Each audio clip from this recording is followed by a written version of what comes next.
गरुड़ पुराण तीसरा अध्याय। 13 दिन की विचलित यात्रा पूरी करने के बाद आत्मा अब यमलोक की ओर बढ़ती है और वहां उसका पहला सामना होता है चित्रगुप्त से।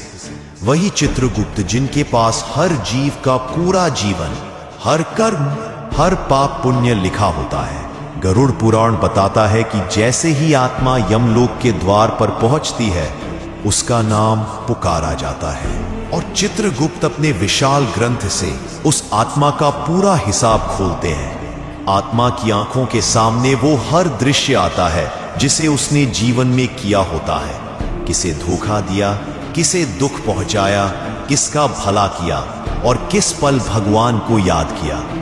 कोई भी बात छुपती नहीं, न मन की न कर्म की। चित्रगुप्त का लेखा जोखा इतना गहरा होता है कि आत्मा खुद अपनी सजा या इनाम समझ जाती है। यही से शुरू होता है न्याय और यमराज का फैसला। गरुड़ पुराण कहता है, कर्मणा जायते जंतुः कर्मणैव वर्धते नरः, सुखम दुखम भयम क्षेमम कर्मणैवाभिपद्यते।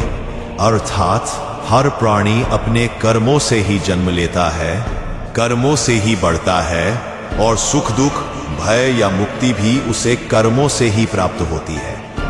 यमराज कठोर नहीं होते, वो न्याय के प्रतीक होते हैं। उनके निर्णय में केवल एक ही बात देखी जाती है, क्या इस आत्मा ने अपने जीवन में अपने कर्मों को समझा।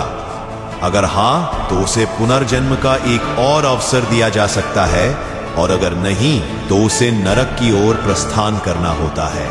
यही वो पल होता है जहां आत्मा को अपने जीवन के हर क्षण की कीमत समझ आती है। और अब अगले अध्याय में जानिए नरक की वो यात्रा जो केवल सुनी थी, पर अब आत्मा उसे स्वयं भोगेगी। जुड़े रहिए गरुड़ पुराण के अगले भाग में और इस गूढ़ ज्ञान को जरूर आगे साझा कीजिए।